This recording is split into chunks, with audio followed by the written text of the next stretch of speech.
അസ്സലാമു അലൈക്കും വറഹ്മത്തുള്ളാഹി. ബിസ്മില്ലാഹിർ റഹ്മാനിർ സ്വലാത്തു വസ്സലാമു അലാ അഷ്റഫിൽ മുർസലീൻ വഅലാ ആലിഹി വസഹ്ബിഹി വമൻ തബിഅഹും ബിഇഹ്സാനിൻ ഇലാ യൗമിദ്ദീൻ. അമ്മാ ബഅദ്. ഏറെ ബഹുമാനം നിറഞ്ഞ സഹോദരിമാരെ, വിദ്യാർത്ഥിനികളെ, സൂചിപ്പിക്കപ്പെട്ടതുപോലെ ചൂഷണങ്ങൾക്കെതിരെ വിദ്യാർത്ഥിനികൾ നടത്തുന്ന ഒരു പ്രോഗ്രാമിൻ്റെ ഭാഗമായിക്കൊണ്ടാണ് നമ്മളൊക്കെ ഈ സദസ്സിൽ ഒരുമിച്ച് കൂടിയിട്ടുള്ളത്. നമുക്കറിയാം, പരിശുദ്ധ ഇസ്ലാം ആ മതത്തിൻ്റെ ഒരു പ്രത്യേകത എല്ലാ അനാചാരങ്ങളോടും ചൂഷണങ്ങളോടും അന്ധവിശ്വാസങ്ങളോടും പൂർണ്ണമായും എതിരിട്ട് നിൽക്കുന്ന ഒരു പ്രത്യയശാസ്ത്രമാണ് പരിശുദ്ധ ഇസ്ലാം എന്ന് പറയുന്നത്. അതുമായി ബന്ധപ്പെട്ട ഒരു സംശയ നിവാരണ സെഷനിലേക്കാണ് ഇൻഷാ അല്ലാഹ് നമ്മൾ ഈ അവസരത്തിൽ പ്രവേശിക്കുന്നത്. നിങ്ങൾക്ക് ചോദ്യം ചോദിക്കാനുള്ള അവസരങ്ങളുണ്ടാകും. കുറേ ചോദ്യങ്ങൾ എഴുതി കിട്ടിയിട്ടുണ്ട്. കഴിയുന്നതും പരിഗണിക്കാൻ ശ്രമിക്കും ഇൻഷാ അല്ലാഹ്. അള്ളാഹുവിൻ്റെ അടുക്കൽ സ്വീകാര്യമായ മതം അത് ഇസ്ലാം മാത്രമാണ്. ഇസ്ലാമിൽ വിശ്വാസകാര്യങ്ങളുണ്ട്, കർമ്മങ്ങളുണ്ട്, ആചാരങ്ങളുണ്ട്. എല്ലാം ഒത്തിണങ്ങിയ ഒരു നിയമ സംഹിതയാണ് പരിശുദ്ധ ഇസ്ലാം എന്ന് പറയുന്നത്. നമുക്കറിയാം, ഇസ്ലാമിൻ്റെ ഓരോ ചെറുതും വലുതുമായ മുഴുവൻ കാര്യങ്ങളും നമ്മൾ സ്വീകരിക്കുന്നത് പ്രമാണങ്ങളിലൂടെ മാത്രമാണ്. പ്രമാണങ്ങളിൽ സ്ഥിരപ്പെട്ടത് മാത്രമാണ് ഇസ്ലാമിൻ്റെ വിശ്വാസമായും ആചാരമായും ആരാധനയായും കർമ്മമായും ഒക്കെ നമ്മൾ മുസ്ലിമീങ്ങൾ സ്വീകരിക്കാറുള്ളൂ. ഇസ്ലാമിൽ അടിസ്ഥാനപരമായി രണ്ട് പ്രമാണങ്ങളാണുള്ളത്. ഒന്ന് വിശുദ്ധ ഖുർആനാണ്, രണ്ട് റസൂൽ കരീം സല്ലല്ലാഹു അലൈഹി വസല്ലമയുടെ സുന്നത്താണ്.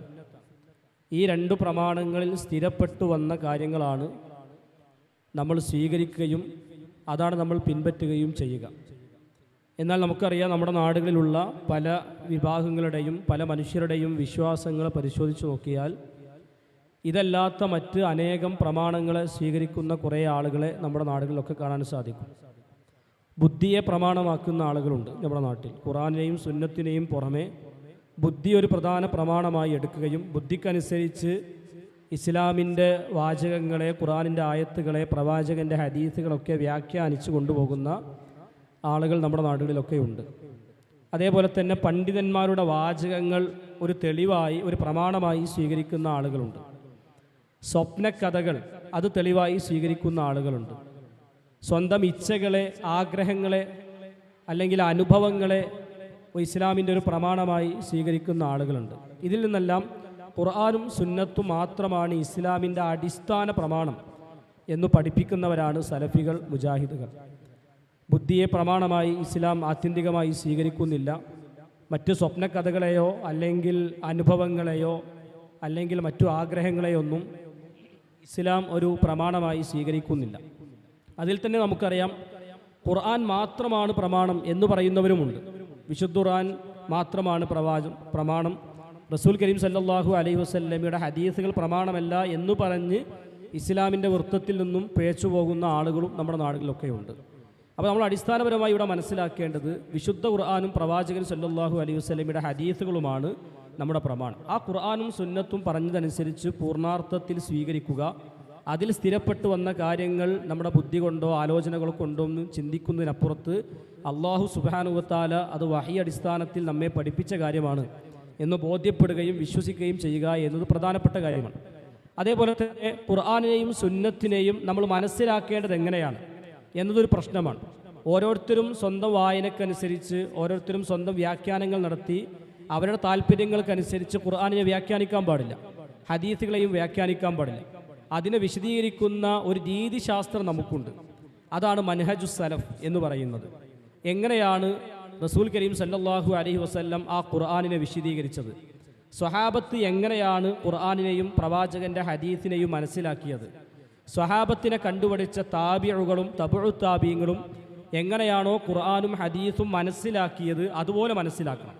അതല്ലാതെ 14 നൂറ്റാണ്ടുകൾക്ക് മുമ്പ് പ്രവാചകനിലേക്ക് ഇറക്കപ്പെട്ട ഒരു വാമൊഴിയായി ഇറക്കപ്പെട്ട വിശുദ്ധ ഖുർആനിൻ്റെയും പ്രവാചകൻ സല്ലല്ലാഹു അലൈഹി വസല്ലമയുടെ ഹദീസുകളെയും നമ്മൾ ഈ കാലഘട്ടത്തിൽ നിന്നുകൊണ്ട് നമുക്കനുസരിച്ച് നമുക്ക് തോന്നിയ രൂപത്തിൽ വ്യാഖ്യാനിക്കാനുള്ളതല്ല.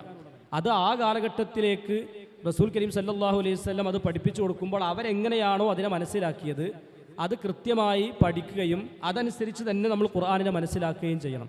അതല്ലാതെ നമ്മുടെ ഇഷ്ടത്തിനനുസരിച്ച് ഖുർആൻ്റെ ആയത്തുകളെ വളച്ചൊടിക്കുക, ഹദീസുകളെ വളച്ചൊടിക്കുക, ഇങ്ങനെയൊക്കെ കുറേ വിഭാഗങ്ങൾ നമ്മുടെ നാടുകളിൽ കാണാൻ സാധിക്കും. നമുക്കറിയാം, ഖുർആൻ എന്ന് പറഞ്ഞാൽ അത് വാമൊഴിയായി വന്നൊരു ഗ്രന്ഥമാണ്. അത് വാമൊഴിയാണ്. വിശുദ്ധ ഖുർആൻ ഒരു വാമൊഴിയായിട്ടാണ് പ്രവാചകനിലേക്ക് ഇറങ്ങുന്നത്. ജിബ്രീൽ മുഖാന്തരം നബി സല്ലല്ലാഹു അലൈഹി വസല്ലമയ്ക്ക് ഇറങ്ങുന്നത് പ്രവാചകൻ സ്വഹാബത്തിന് പഠിപ്പിച്ചു കൊടുക്കുന്നൊരു വാമൊഴിയാണ്. പിന്നീട് നമുക്കത് വരമൊഴിയായി, ഇന്ന് നമ്മൾ കാണുന്ന ഒരു വരമൊഴിയായി 2 ഗ്രന്ഥങ്ങളിൽ 2 ചട്ടകളിൽ ഉള്ളിലായിട്ടൊരു ഗ്രന്ഥമായി നമ്മൾ ഇന്ന് കാണുന്നു, നമ്മളത് വായിക്കുന്നു. അതേപോലെ തന്നെ പ്രവാചകൻ്റെ ഹദീസുകളും നമ്മൾ വരമൊഴിയായിക്കൊണ്ടാണ് കണ്ടുപോകുന്നത്. ഇവിടെ നമ്മൾ മനസ്സിലാക്കുന്നത്, പ്രവാചകൻ സല്ലല്ലാഹു അലൈഹി വസല്ലം ഈ ആയത്ത് ഓതുമ്പോൾ, പ്രവാചകൻ സല്ലല്ലാഹു അലൈഹി വസല്ലം അവിടുത്തെ ഹദീസുകൾ പറയുമ്പോൾ അത് ആദ്യം കേട്ടത് സ്വഹാബത്താണ്. അപ്പോൾ ഇവിടെ ഞാൻ ഈ സംസാരിക്കുന്ന കാര്യം നിങ്ങളാണ് കേട്ടുകൊണ്ടിരിക്കുന്നത്. നിങ്ങളെക്കാളും നന്നായി ഈ വാചകം മനസ്സിലാക്കുന്ന മറ്റൊരാളുണ്ടാവില്ല. ഞാനിപ്പോൾ സംസാരിക്കുന്ന കാര്യം ഏറ്റവും നന്നായി മനസ്സിലാകാൻ നിങ്ങൾക്കായിരിക്കും. ഒരു 100, 200, 500 വർഷങ്ങൾക്ക് ശേഷം ഞാൻ ഈ എഴുതി വെച്ച കാര്യം വേറൊരാൾ വായിക്കുമ്പോൾ അത് അയാൾ മനസ്സിലാക്കുന്നതിനേക്കാളും നന്നായി ഞാനിപ്പോൾ ഏത് അർത്ഥത്തിലാണ്, ഏത് സന്ദർഭത്തിലാണ്, എങ്ങനെയാണ് ഈ സംസാരിക്കുന്നത് ഏറ്റവും നന്നായി മനസ്സിലാവുക നിങ്ങൾക്കാണ്. ഇതേ സ്വഭാവം ഇതേപോലെ തന്നെ നമ്മൾ ഹദീസിനെയും ഖുർആനിലേക്കും വെക്കുമ്പോൾ, പ്രവാചകൻ സല്ലല്ലാഹു അലൈഹി വസല്ലം അത് പഠിപ്പിച്ചു കൊടുക്കുമ്പോൾ, അത് വായിക്കുമ്പോൾ, പ്രവാചകൻ സല്ലല്ലാഹു അലൈഹി വസല്ലം ഓതി കേൾപ്പിച്ചു കൊടുക്കുമ്പോൾ ഏറ്റവും നന്നായി മനസ്സിലായിട്ടുണ്ടാവുക സ്വഹാബത്തിനാണ്, താബിഉകൾക്കാണ്, തബഉ താബിഈകൾക്കാണ്. അതുകൊണ്ട് അവരെങ്ങനെയാണോ ഖുർആനിനെ മനസ്സിലാക്കിയത്, അവരെങ്ങനെയാണോ ഹദീസുകളെ മനസ്സിലാക്കിയത്, ആ രൂപത്തിൽ തന്നെ ഖുർആനിനെയും ഹദീസിനെയും മനസ്സിലാക്കുമ്പോൾ തീർച്ചയായും സ്വർഗത്തിലേക്കുള്ള പാത അതായിരിക്കുമെന്ന കാര്യത്തിൽ സംശയമില്ല. കാരണം റസൂൽ കരീം സല്ലല്ലാഹു അലൈഹി വസല്ലം പറഞ്ഞല്ലോ, നിങ്ങൾ ധാരാളം അഭിപ്രായ ഭിന്നതകളുണ്ടാകും, പലവിധ അവാന്തര കക്ഷികളും നിങ്ങൾക്കിടയിൽ ഉടലെടുക്കും. ഈ സമയത്ത് സ്വർഗത്തിലേക്ക് പ്രവേശിക്കുന്ന വിഭാഗത്തെക്കുറിച്ച് പ്രവാചകൻ പറഞ്ഞപ്പോൾ അതിലേതെങ്കിലും ഒരു വിഭാഗത്തിൻ്റെ പേരല്ല പ്രവാചകൻ പറയുന്നത്, അവരുടെ സ്വഭാവമാണ്, അവരുടെ രീതിശാസ്ത്രമാണ്. അതെങ്ങനെയായിരിക്കും? മാ അന അലൈഹി വസ്ഹാബി, ഞാനും എൻ്റെ സ്വഹാബത്തും ഏതു പാതയിലാണോ സഞ്ചരിച്ചത്, അവരെങ്ങനെയാണോ ഖുർആനിനെയും സുന്നത്തിനെയും മനസ്സിലാക്കി പോയത്, അതുപോലെ മനസ്സിലാക്കുന്നവർ, അതുപോലെ സഞ്ചരിക്കുന്നവർ, അവരായിരിക്കും സ്വർഗത്തിലേക്ക് പ്രവേശിക്കുക എന്ന് റസൂലുള്ളാഹി സ്വല്ലല്ലാഹു അലൈഹി വസല്ലം പഠിപ്പിക്കുന്നുണ്ട്. അതുകൊണ്ട് നമ്മൾ വിശ്വസിക്കുന്ന കാര്യങ്ങൾ നമ്മൾ ഖുർആനിനെ മനസ്സിലാക്കുമ്പോൾ, നമ്മൾ ഹദീസുകളെ വായിക്കുമ്പോൾ, സ്വഹാബത്തും താബിഉകളും തബഉ താബികളും എങ്ങനെയാണോ ഇതിനെ മനസ്സിലാക്കിയത് ആ രൂപത്തിൽ തന്നെയാണ് ഇതിനെ മനസ്സിലാക്കുന്നത് എന്ന് ഉറപ്പുവരുത്തുമ്പോൾ നമുക്ക് ഏറ്റവും ശരിയായ പാതയെ മനസ്സിലാക്കാനും സ്വർഗത്തിലേക്ക് എത്തിച്ചേരാനും സാധിക്കും എന്ന കാര്യത്തിൽ സംശയമില്ല. ഇതുമായി ബന്ധപ്പെട്ട നമ്മുടെ വിശ്വാസപരമായ അല്ലെങ്കിൽ നമ്മുടെ ആദർശപരമായ കാര്യങ്ങളെക്കുറിച്ചാണ് നമ്മൾ ഇൻഷാ അല്ലാഹ് ഈ ഒരു സെഷനിൽ ചോദ്യങ്ങളായി പ്രതീക്ഷിക്കുന്നത്. ശിർക്കിനെക്കുറിച്ച്, ബിദ്അത്തുകളെക്കുറിച്ച്, നമ്മുടെ നാട്ടിൽ നടക്കുന്ന അനാചാരങ്ങളെക്കുറിച്ച്, വ്യത്യസ്ത അവാന്തര കക്ഷികൾ, വിഭാഗങ്ങൾ ധാരാളമുണ്ട് നമ്മുടെ നാട്ടിൽ. ഞാൻ പേരെടുത്ത് പറയുന്നില്ല. സമസ്തയുടെ വിഭാഗങ്ങളുണ്ട്, മുജാഹിദ് പ്രസ്ഥാനത്തിലെ വ്യത്യസ്ത വിഭാഗങ്ങളുണ്ട്, ജമാഅത്തെ ഇസ്ലാമിയുണ്ട്, ഇങ്ങനെ പല വിഭാഗങ്ങൾ അടങ്ങിയതാണ് നമ്മുടെ സമൂഹം. അപ്പോൾ അവരൊക്കെ വെച്ച് പുലർത്തുന്ന വിശ്വാസങ്ങൾ, അവരുടെ ആദർശങ്ങളുമായി ബന്ധപ്പെട്ട് ഒക്കെ ചോദിക്കാനുള്ള അവസരമാണ് ഇൻഷാ അല്ലാഹ് ഇവിടെയുള്ളത്. അപ്പോൾ അതിന് ചോദ്യത്തിന് വേണ്ടി ഇവിടെ ക്ഷണിക്കുകയാണ്. നമുക്ക് ധാരാളം ചോദ്യങ്ങൾ എഴുതി കിട്ടിയിട്ടുണ്ട്. അതിലൊന്ന് ഞാൻ തുടങ്ങി വെക്കുകയാണ്. അതിലൊരു ചോദ്യം ചോദിച്ചുകൊണ്ട് നമുക്ക് ഈ ചർച്ചയിലേക്ക് കടക്കാമെന്നാണ് വിചാരിക്കുന്നത് ഇൻഷാ അല്ലാഹ്. ഇതിൽ കുറേ ചോദ്യങ്ങൾ കിട്ടിയിട്ടുണ്ടല്ലോ. ഒന്ന് എന്താണെന്ന് വെച്ചാൽ, പിന്നെ ബറക്കത്തുമായി ബന്ധപ്പെട്ട് ഇപ്പോൾ നമ്മുടെ നാടുകളിലൊക്കെ ബറക്കത്തെടുക്കുക, ഉസ്താദുമാരുടെ ബറക്കത്തെടുക്കുക, അല്ലെങ്കിൽ അവർ കുടിച്ച വെള്ളത്തിൻ്റെ ബാക്കി കുടിക്കുക, ഇങ്ങനെ രീതിയുണ്ട്. അത് ബറക്കത്താണ് എന്നാണ് പറയാറുള്ളത്. അപ്പോൾ ഈ ബറക്കത്ത് എന്നാൽ എന്താണ് ശരിക്കും? അങ്ങനെ രീതി ഇസ്ലാമിലുണ്ടോ? ബറക്കത്തെടുക്കുക എന്ന രീതി ഇസ്ലാമിലുണ്ടോ? ഉണ്ടെങ്കിൽ തന്നെ അതെന്തിനെയൊക്കെയാണ് ബറക്കത്തെടുക്കാൻ നമുക്ക് അനുവാദമുള്ളത് എന്നതിനെക്കുറിച്ചൊന്ന് വിശദീകരിക്കാമോ എന്നാണ് ചോദ്യം.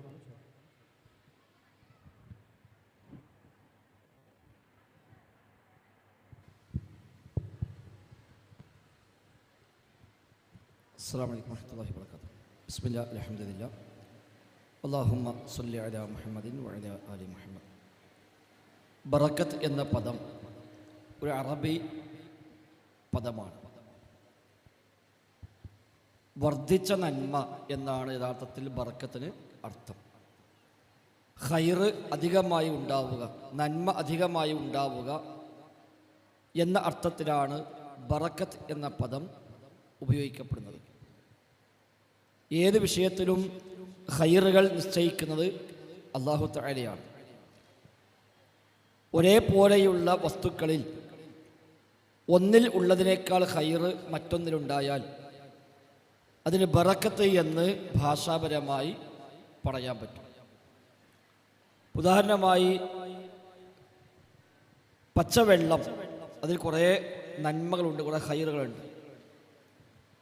സംസം വെള്ളത്തിലുമുണ്ട് കുറേ നന്മകൾ. എന്നാൽ സാധാരണ വെള്ളത്തിൽ ഉള്ളതിനേക്കാളേറെ അധികമായ നന്മകൾ സംസമിലുണ്ട്. അപ്പോൾ സംസം ബറക്കത്തുള്ള വെള്ളമാണ് എന്ന് പറയാം. എന്നതുപോലെ ചില സമയങ്ങൾക്ക് ബറക്കത്തുണ്ടാവും, ചില സ്ഥലങ്ങൾക്ക് ബറക്കത്തുണ്ടാവും. ഉദാഹരണമായി പ്രഭാത സമയം ബറക്കത്താണ് എന്ന് നബി തങ്ങൾ പ്രത്യേകമായി പറഞ്ഞു.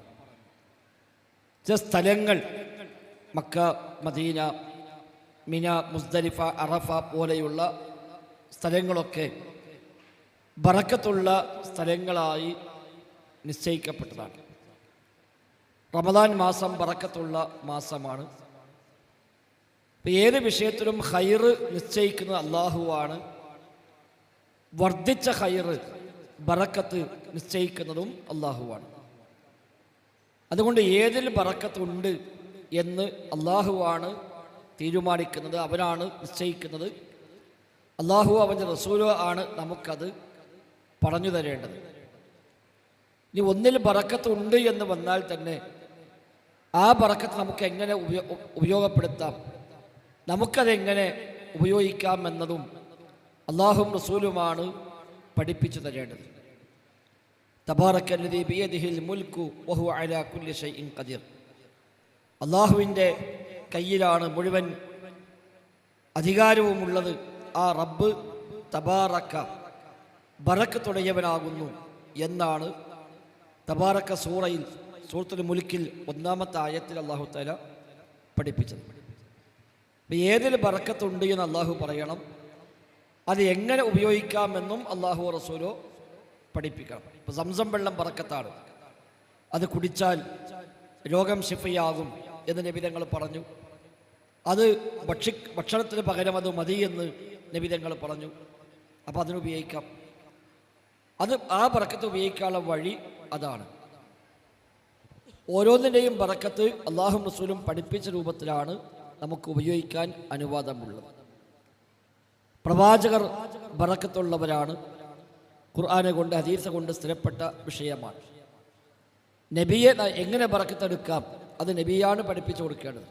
അപ്പം നബിയുടെ ശരീരം, നബിയുമായി ബന്ധപ്പെട്ട കാര്യങ്ങൾ, നബിയുടെ മുടി, നബിയുടെ വിയർപ്പ് തുടങ്ങിയവയൊക്കെ സ്വഹാബത്ത് ബറക്കത്തിനായി ഉപയോഗിച്ചു.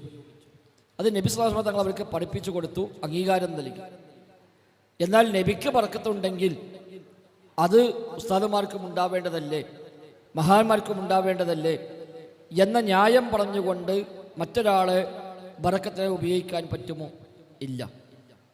നബിയോട് തുല്യപ്പെടുത്താവുന്ന, നബിയെപ്പോലെ കാണാവുന്ന മറ്റാരുമില്ല. അല്ലെങ്കിൽ നബി തങ്ങൾ പറയണം അമ്പിയാക്കൾ അല്ലാത്തവർക്കും ബറക്കത്തുണ്ട് എന്ന് നബി തങ്ങൾ പറയുകയും സ്വഹാബത്ത് അങ്ങനെ ഒരു മാതൃക കാണിക്കുകയും വേണം. അതില്ല. നബിയുടെ ശേഷം സ്വഹാബിമാർ ജീവിച്ചു.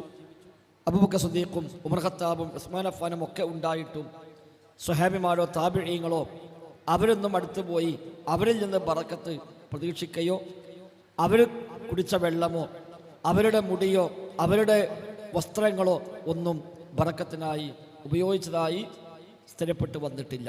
അതുകൊണ്ട് ഏതിൽ ബറക്കത്തുണ്ട് എന്ന് അല്ലാഹുവും റസൂലും പഠിപ്പിക്കണം. അത് എങ്ങനെ നമുക്ക് ഉപയോഗിക്കാമെന്നും അല്ലാഹുവും റസൂലും പഠിപ്പിക്കണം. ബറക്കത്ത് ചോദിക്കേണ്ടത് അല്ലാഹുവിനോടാണ്. ഒരാൾക്ക് ബറക്കത്തുണ്ട്, ഒന്നിൽ ബറക്കത്തുണ്ടെന്ന് മനസ്സിലായാലും അതിനോടല്ല ബറക്കത്ത് ചോദിക്കേണ്ടത്. ഇപ്പം നബിക്ക് ബറക്കത്തുണ്ട്, പക്ഷെ നബിയെ എനിക്ക് ബറക്കത്ത് നൽകണേ എന്ന് പ്രാർത്ഥിക്കലല്ല.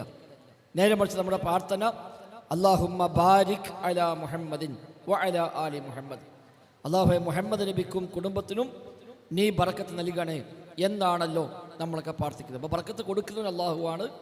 അതിന് ബറക്കത്ത് ചോദിക്കേണ്ടത്, ബറക്കത്തിനായി തേടേണ്ടതും അല്ലാഹുവിനോടാണ്. വല്ലാഹു അഅലം. നമുക്ക് ലൈവായി ചോദിക്കാനുള്ള അവസരമുണ്ട്.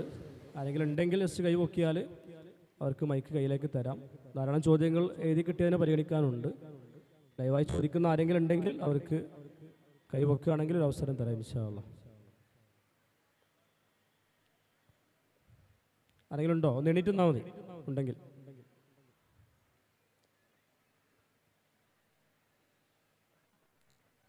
അല്ലെങ്കിൽ നമുക്ക് ഈ ചോദ്യത്തിലേക്ക് പോകാൻ തോന്നുന്നുണ്ട്.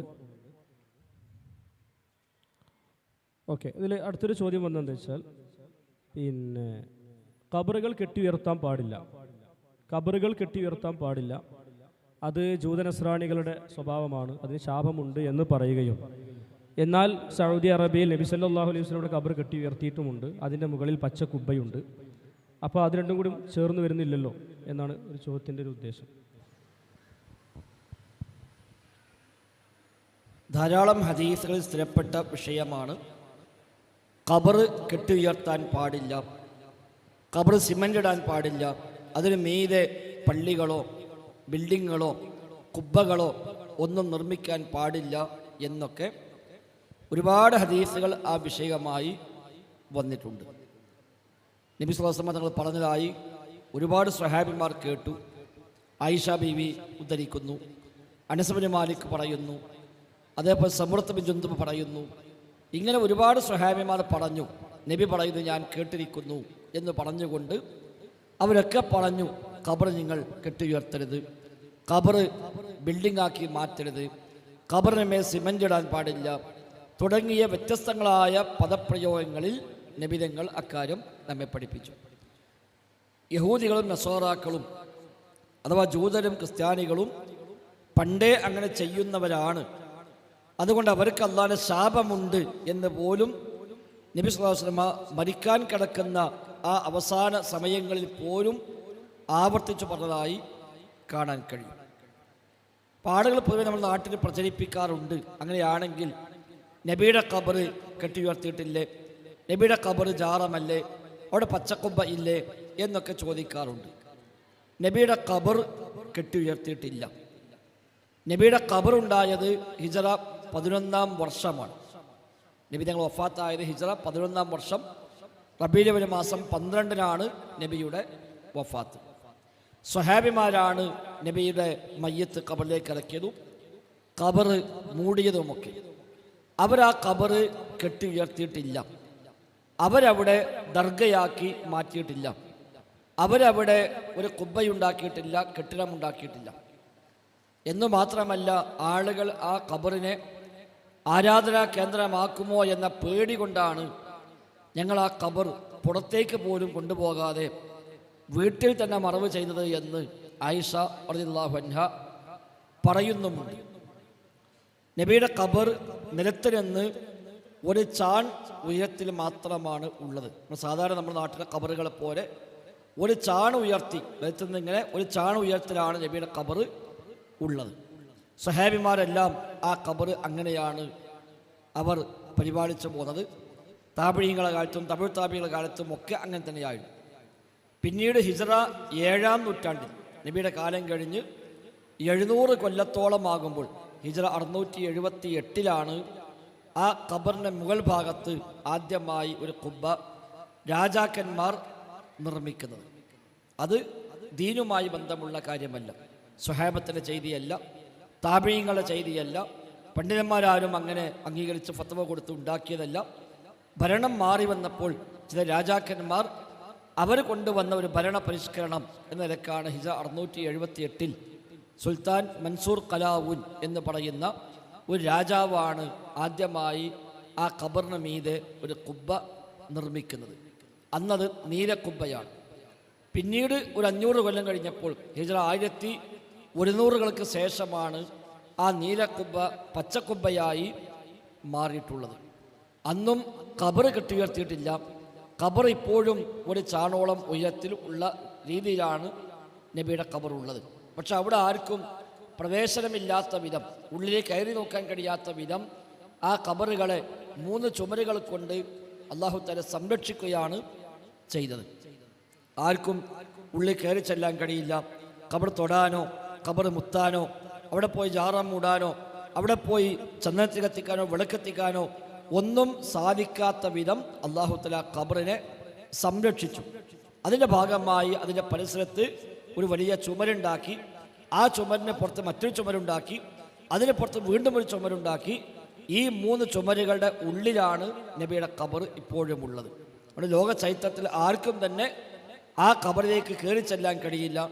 ഈ ചുമരുകൾക്ക് വാതിൽ പോലുമില്ല.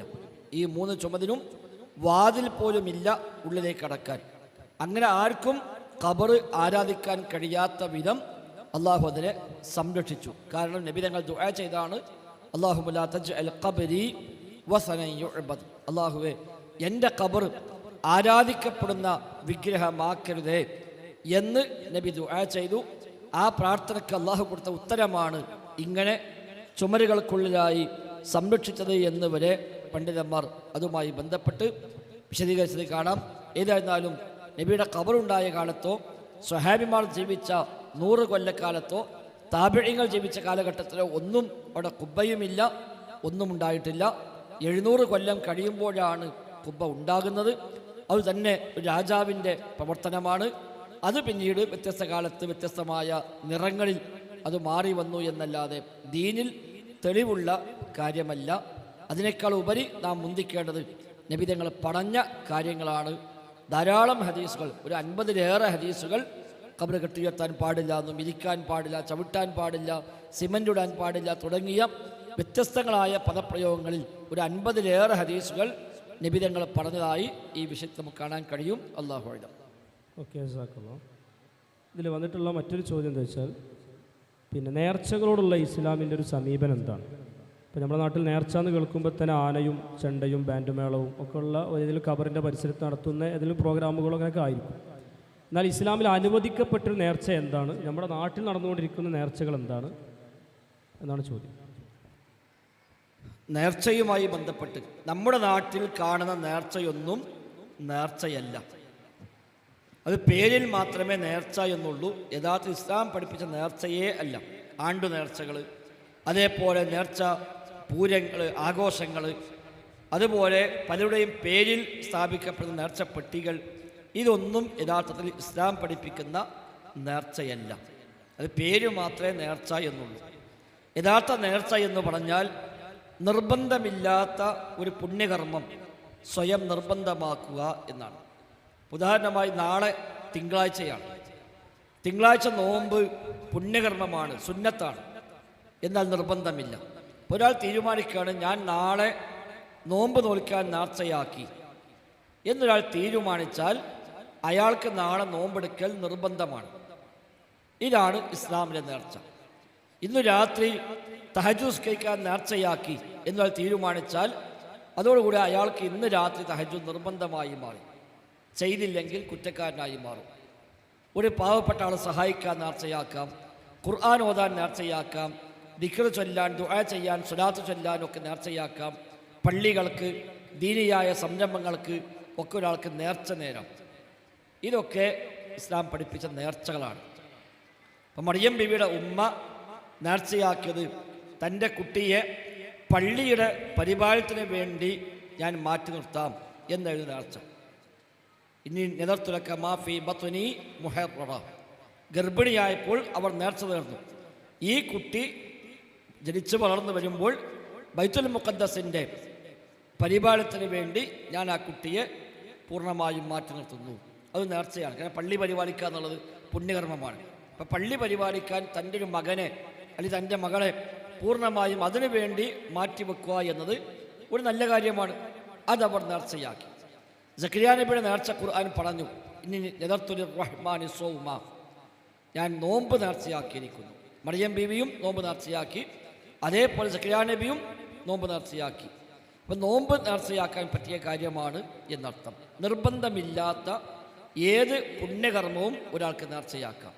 അത് രോഗം മാറാനല്ല, പരീക്ഷയിൽ നല്ല മാർക്ക് കിട്ടാനല്ല, എന്തെങ്കിലുമൊക്കെ ഉദ്ദേശം നേടിക്കിട്ടാനല്ല, നേരെ മറിച്ച് കൂലി കിട്ടാൻ വേണ്ടി മാത്രമാണ്. പരലോകത്ത് കൂലി കിട്ടാൻ വേണ്ടി നേർച്ചയാക്കുക. അസുഖം മാറാനോ മറ്റെന്തെങ്കിലും ആവശ്യങ്ങൾക്കോ വേണ്ടി നേർച്ചയാക്കൽ എന്നത് പ്രോത്സാഹിപ്പിച്ചിട്ടില്ല. ഏത് നേർച്ചയും പ്രോത്സാഹിപ്പിച്ചിട്ടില്ല. എന്നാൽ നേർച്ച നേർന്നാൽ അത് പൂർത്തീകരിക്കൽ, പാലിക്കൽ നിർബന്ധമാണ്. അപ്പോൾ നാളെ നോമ്പെടുക്കാൻ നേർച്ചയാക്കി എന്നാൽ തീരുമാനിച്ചാൽ അങ്ങനെ തീരുമാനിക്കുന്ന നല്ല കാര്യമാണോ? അല്ല, അത് വേണ്ട. കാരണം നബി സുന്നത്താക്കി, അള്ളാഹ് സുന്നത്താക്കിയൊരു കാര്യം ഇപ്പം നമ്മൾ നിർബന്ധമാക്കണ്ടല്ലോ. എന്നാൽ ഒരാൾ നല്ല നേർച്ച ആക്കിയാലോ അയാൾ നിർബന്ധമായും ആ നോമ്പ് എടുക്കുകയും വേണം. അപ്പം സുന്നത്തായ കർമ്മങ്ങൾ അള്ളാഹുവിനാണല്ലോ, അത് നിർബന്ധമാക്കലാണ് നേർച്ച. നിർബന്ധമാക്കുമ്പോൾ അത് മൊയ്തീൻ ശൈഖിനാവോ? ഒരിക്കലുമില്ല. നമ്മുടെ നാട്ടിൽ നേർച്ച കേൾക്കുമ്പോഴേക്ക് ഓമാനോ ശുഹദാക്കളും മുഹീദ്ദീൻ ശൈഖും മമ്പുറന്തങ്ങളും ഏതെങ്കിലും ജാറങ്ങളും ദർഗകളും ഇതൊക്കെയാണ് ആളുകളെ മനസ്സിലേക്ക് ഓടി വരിക. പല ഉസ്താദുമാരും പല നേർച്ചയും പറയും. മമ്പുറന്തങ്ങൾക്ക് വേണ്ടി യാസിനോദ നേർച്ചയാക്കുക, മൊയ്തീൻ ശൈഖിന് വേണ്ടി കോഴിയെ നേർച്ചയാക്കുക, റിഫായ് ശൈഖിന് വേണ്ടി ആടിനെ നേർച്ചയാക്കുക, ഉള്ളാടിലേക്ക് ആടിനെ നേർച്ചയാക്കുക എന്നൊക്കെ നമ്മുടെ നാട്ടിൽ പൊതുവെ ഉസ്താദുമാർ പറഞ്ഞു കൊടുക്കലുണ്ട്. അതൊന്നും ഇസ്ലാം പഠിപ്പിക്കുന്ന നേർച്ചയല്ല. എന്നാൽ ഒരു കോഴിയെ ഒരാൾ സ്വതക്കയ്യ നേർച്ചയാക്കി, അത് പറ്റും. അള്ളാഹിൻ്റെ കൂലിട്ടാൻ വേണ്ടി സ്വതക്കയ്യാണ്. ഏതെങ്കിലും പാവപ്പെട്ട ആളുകൾക്കോ മിസ്കീന്മാർക്കോ ഫക്കീർമാർക്കോ അത് ഫ്രീ ആയി കൊടുക്കുക നേർച്ചയാക്കിയാൽ അത് ഇസ്ലാം പഠിപ്പിച്ച നേർച്ചയാണ്. അപ്പോൾ നമ്മുടെ നാട്ടിൽ നേർച്ചകളല്ല, അത് പേരിൽ മാത്രമാണ് നേർച്ച എന്ന് പറയപ്പെടുന്നത്. ശരിയായ നേർച്ച നിർബന്ധമില്ലാത്ത പുണ്യകർമ്മം സ്വയം നിർബന്ധമാക്കലാണ്. അതും പ്രോത്സാഹിപ്പിക്കപ്പെട്ടിട്ടില്ല. അങ്ങനെ നേർന്നാൽ അത് പൂർത്തിയാക്കൽ നിർബന്ധവുമാണ്. വല്ലാഹു അഅലം. ഓക്കെ, ഇതിൽ വന്നിട്ടുള്ള അടുത്തൊരു ചോദ്യം, ഈ ഭാവി പ്രവചിക്കുന്ന ആളുകളെ സമീപിക്കുക, കൈനോട്ടക്കാർ, പണിക്കന്മാർ, അല്ലെങ്കിൽ ഏതെങ്കിലും ഉസ്താദുമാർ, തങ്ങന്മാർ, അവരെ സമീപിക്കുന്നതിൻ്റെ വിധി എന്താണ്? ചില സമയങ്ങളിൽ അവർ പറയുന്നത് ശരിയാകാറുമുണ്ട്, കറക്റ്റ് അതുപോലെ തന്നെ സംഭവിക്കുകയും ചെയ്യും. അതെന്തുകൊണ്ടാണ്? അതിൻ്റെ ഇസ്ലാമിക വിധി എന്താ?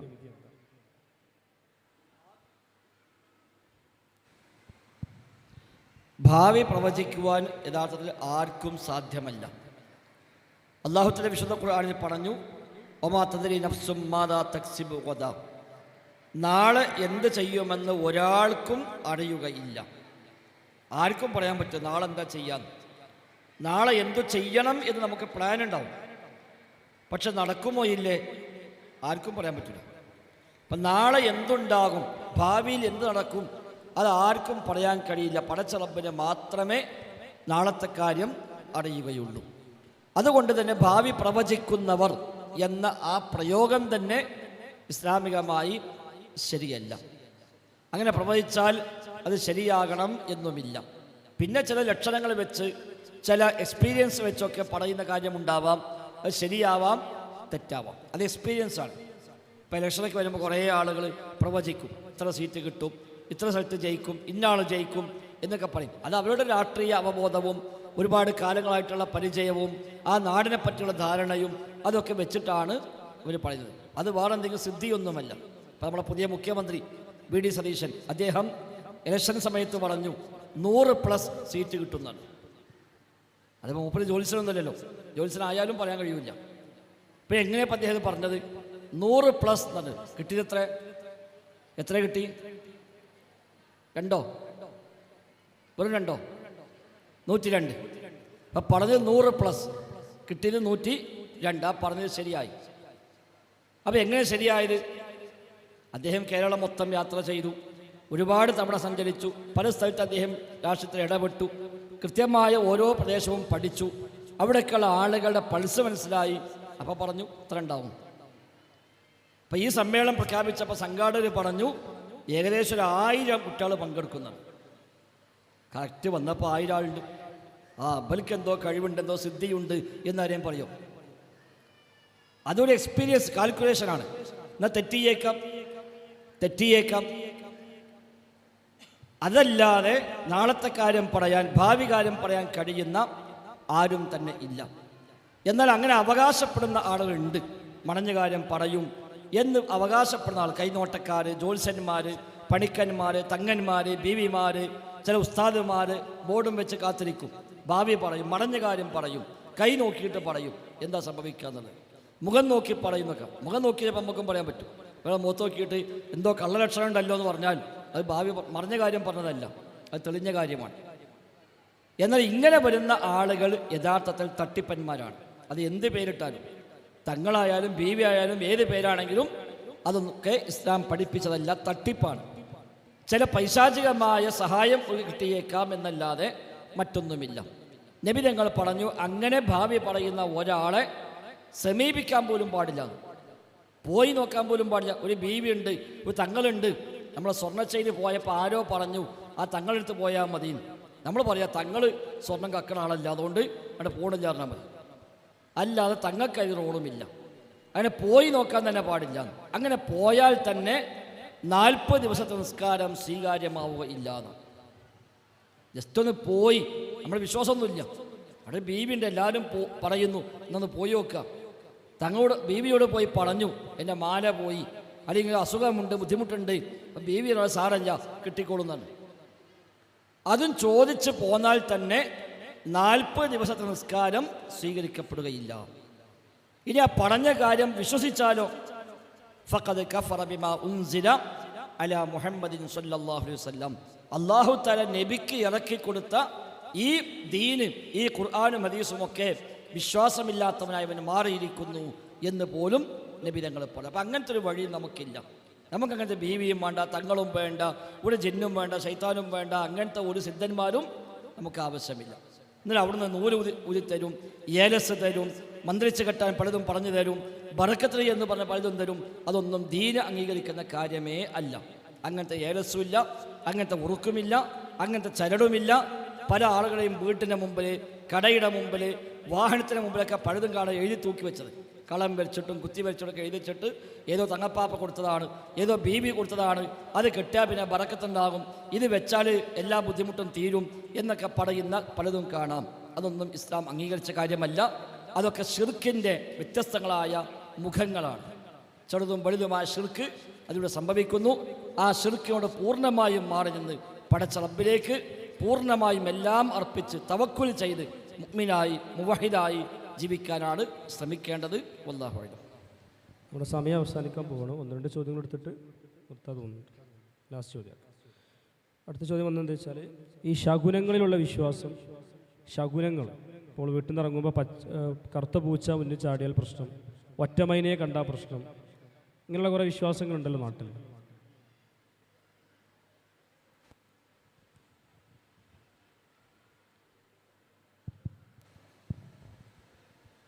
ശകുനവും ശകുനപ്പിഴയും അത് പഴയകാലം മുതലേ ആളുകളുടെ ഇടയിലുള്ള അന്ധവിശ്വാസമാണ്.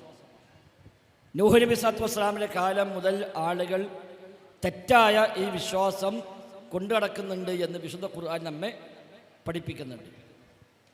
ചില വ്യക്തികൾക്കോ ചില കാഴ്ചകൾക്കോ ഒക്കെ ശകുനപ്പിഴ കണക്കാക്കുക. ഇപ്പോൾ രാവിലെ എഴുന്നേറ്റ് വരുമ്പോൾ ഒരാളെ കണ്ടാൽ പറയാമോ ഇന്ന് കണി കണ്ട് ശരിയായിട്ടില്ല എന്ന്.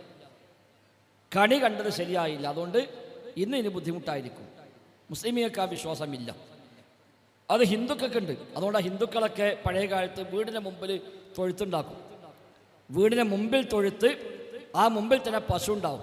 രാവിലെ വാതിൽ തുറന്നാൽ ആദ്യം കാണേണ്ടത് ഗോമാതാവിനെയാണ്, പശുവിനെയാണ്. അപ്പോൾ അത് വലിയ നല്ല ലക്ഷണമാണ് എന്ന് അവർ വിശ്വസിക്കുന്നു. ഒരു വിശ്വസിച്ചോട്ടെ, അവർക്ക് സ്വാതന്ത്ര്യമുണ്ട്. ഇസ്ലാമിൽ ആ വിശ്വാസമില്ല. ഇസ്ലാമിൽ രാവിലെ എഴുന്നേറ്റ് വരുമ്പോൾ ബിസ്മില്ലാ തവക്കൽതു അലല്ലാഹ് ലാ ഹൗല വലാ ഖുവത ഇല്ലാ ബില്ലാ എന്ന് പറഞ്ഞ് പുറത്ത് കണ്ട് ഇറങ്ങിയാൽ എല്ലാ ഖൈറും അത് മതി, അതിനപ്പുറം മറ്റൊന്നുമില്ല.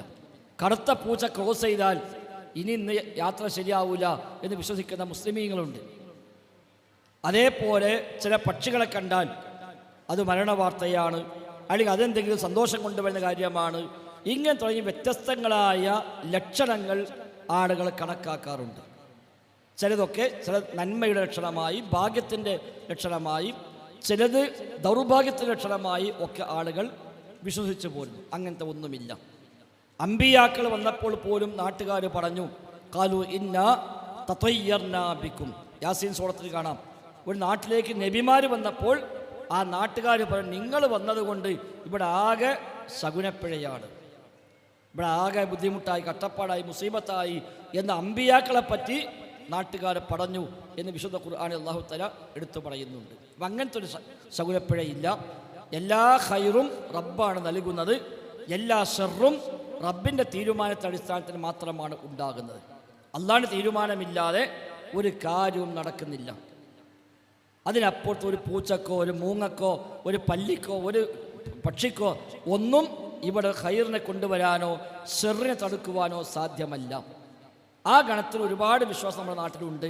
കറുത്ത നൂല് കെട്ടിയാൽ രക്ഷ കിട്ടുമെന്ന് വിശ്വസിക്കുന്ന ആളുകൾ, കുട്ടികൾക്കൊക്കെ കറുത്ത വളട്ടെടുക്കും, കറുത്ത നൂല് കെട്ടിക്കൊടുക്കും, കറുത്ത പുള്ളി കുത്തിക്കൊടുക്കും.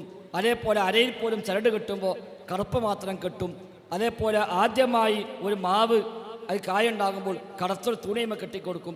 പച്ചക്കറി നടുമ്പോൾ അവിടെ കരിങ്കണ്ണ നോക്കൂ എന്ന് എഴുതി വെക്കും.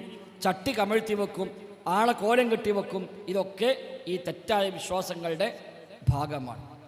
നമ്മൾ ഏതിലേക്ക് ഇറങ്ങുമ്പോഴും ബിസ്മില്ലാ, അള്ളാഹുവിന്റെ നാമത്തിൽ തവക്കൽതല്ല, അള്ളാഹിനെ ഏൽപ്പിച്ചിരിക്കുന്നു. എന്ത് സംഗതിക്കും ബിസ്മില്ലാ, ഏത് കാര്യത്തിനും ബിസ്മില്ലാ. റബ്ബിൻ്റെ നാമം ബിസ്മില്ലാഹില്ലദീ ലാ യദുറു മഅ ഇസ്മിഹി ശൈഉൻ ഫിൽ അർളി വലാ ഫിസ് സമാ വഹുവസ് സമീഉൽ അലീം. അള്ളാഹിൻ്റെ നാമത്തിൽ പിന്നെ ഒരു ഷർറുമില്ല, ഒരു ബുദ്ധിമുട്ടും വരാനില്ല. ഇതാണ് നമ്മുടെ അടിസ്ഥാനം.